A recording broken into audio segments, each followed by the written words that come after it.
नमस्ते, सदा वत्सले मातृभूमि। जय हिंद दोस्तों। शुरू करते हैं आज के डिफेंस समाचारों को।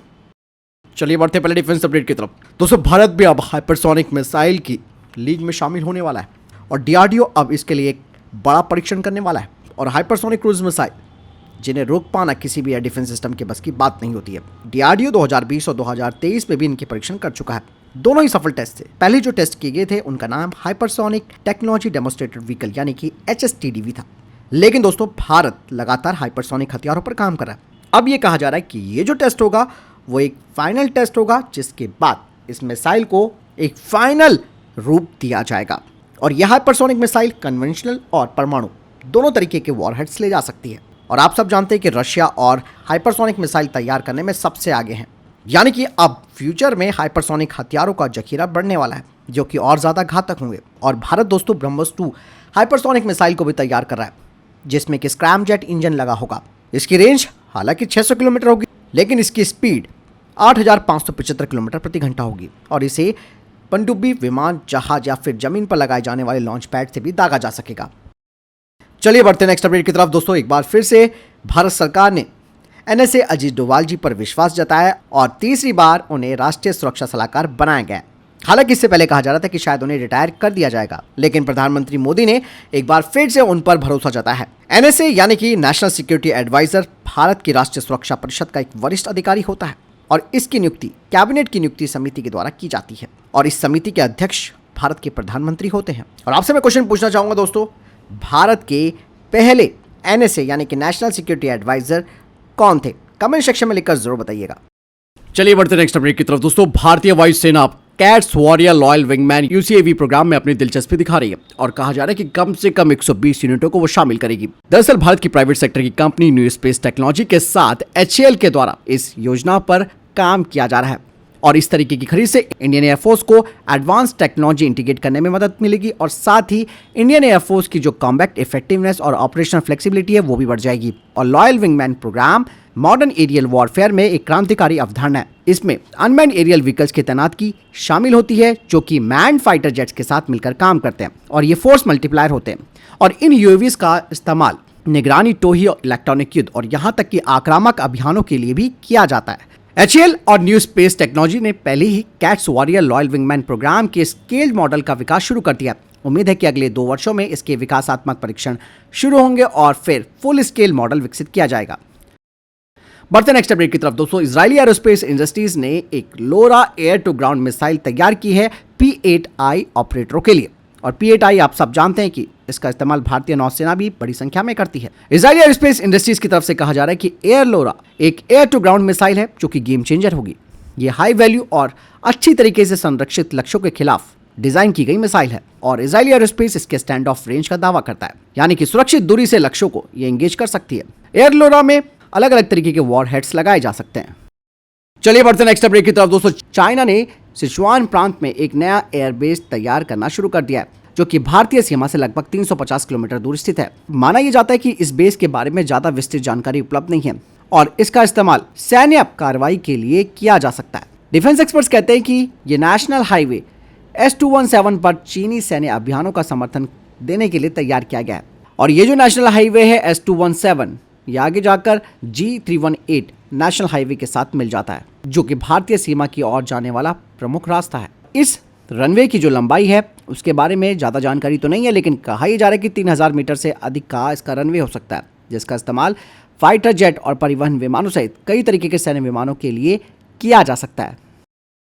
बढ़ते नेक्स्ट अपडेट की तरफ। दोस्तों, प्रधानमंत्री नरेंद्र मोदी जी ने जम्मू कश्मीर सुरक्षा बैठक की अध्यक्षता की है और अधिकारियों को आतंकवाद रोधी क्षमताओं की पूरी श्रृंखला तैनात करने का निर्देश दिया है। आप सब जानते हैं कि पिछले 4 दिनों में कई आतंकी हमले किए गए हैं और इस मीटिंग में दोस्तों राष्ट्रीय सुरक्षा सलाहकार NSA अजीत डोभाल और शीर्ष अधिकारी भी मौजूद थे, जिन्होंने समीक्षा की बैठक में भाग लिया है। यानी कि भारत सरकार अब एक बड़ा एक्शन लेने वाली है, जिसके बारे में शायद हम सब नहीं जानते हैं, लेकिन सरप्राइज जो अटैक करने की भारत की आदत है वो वाकई में दुनिया के सामने एक बड़ा मैसेज रखती है। बढ़ते नेक्स्ट अपडेट की तरफ। दोस्तों, महाराष्ट्र आधारित MEA प्रिसीजन इंजीनियर्स DRDO को रुद्रम 3 मिसाइलों के लिए खाली PCB वॉरहेड असेंबली की सप्लाई करेगा। यानी कि दोस्तों रुद्रम 3 पर काम शुरू हो चुका है। बढ़ते नेक्स्ट अपडेट की तरफ दोस्तों, पाकिस्तान ने 17% अपना डिफेंस बजट बढ़ा दिया है। भले ही पाकिस्तान के ऊपर लगातार कर्जे चढ़ रहे हैं, लेकिन इसका उसको कोई फर्क नहीं पड़ता। और मैं पहले ही बताता आया हूं कि पाकिस्तान हर चीज में कॉम्प्रोमाइज करता है, लेकिन डिफेंस में कोई कॉम्प्रोमाइज नहीं करता है। यानी कि खराब आर्थिक स्थिति के बावजूद भी पाकिस्तान अपने सशस्त्र बलों पर लगातार पैसे खर्च कर रहा है। हालांकि पाकिस्तान डिफेंस इंपोर्ट पर काफी निर्भर है।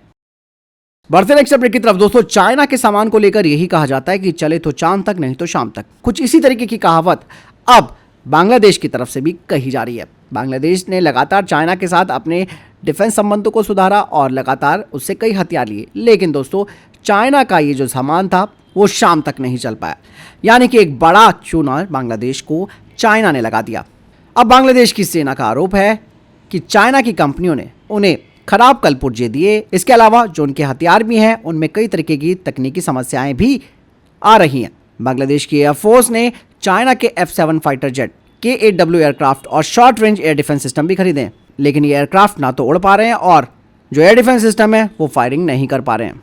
ऐसे में दोस्तों ये भारत के लिए एक बड़ा अवसर है कि भारत बांग्लादेश को इसी तरीके के जो हथियार हैं उनकी सप्लाई कर सकता है और अपना डिफेंस एक्सपोर्ट बढ़ा सकता है। हालांकि यहाँ पर ये वाली बात नहीं है जिसमें कि आप ये सोचेंगे कि कहीं बांग्लादेश भारत पर अटैक कर देगा, ऐसा कुछ नहीं होगा, लेकिन इतना है कि भारत के पास एक और मार्केट आ जाएगा। चलिए बढ़ते नेक्स्ट अपडेट की तरफ दोस्तों, भारत का जो एमसीए प्रोग्राम है उसमें जो शुरुआती योजना थी उसमें प्राइवेट कंपनीज की भागीदारी सुनिश्चित की गई थी, लेकिन इसमें एक बड़ा रोड ब्लॉक आया। खास करके जो प्राइवेट सेक्टर की कंपनियां हैं वो इसमें एक बड़ा इन्वेस्टमेंट करने से पीछे हट रही हैं, जिसका मतलब यह है कि उन्हें लॉन्ग टर्म में अनिश्चितता लग रही थी। यानी कि कई साल इसके डेवलपमेंट स्टेज में लगेंगे और फुल स्केल प्रोडक्शन में भी कई और वक्त लग सकता है।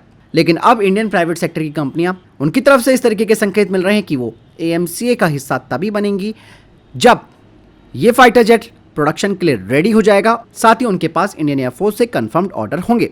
और आपको मैं बता दूं कि इंडियन एयरफोर्स 40 एएमसीए मार्क 1 और 100 एएमसीए मार्क 2 वेरिएंट को चाहती है, लेकिन प्राइवेट सेक्टर की कंपनी चाहती है कि बड़े ऑर्डर यानी कि लगभग 200 एएमसीए मार्क 2 फाइटर जेट्स जरूरी हैं, तभी वो इस वेंचर को कमर्शियल कर पाएंगी, जो कि वाइबल भी होगा, इंश्योर भी होगा और उन्हें बेहतर रिटर्न ऑन इन्वेस्टमेंट मिलेगा। दरअसल प्राइवेट सेक्टर की कंपनियों को इस बात की भी झिझक है कि एएमसीए प्रोग्राम गवर्नमेंट के कंट्रोल में होगा, जिसमें कि एडीए और एचएएल प्रमुख रोल में होंगे।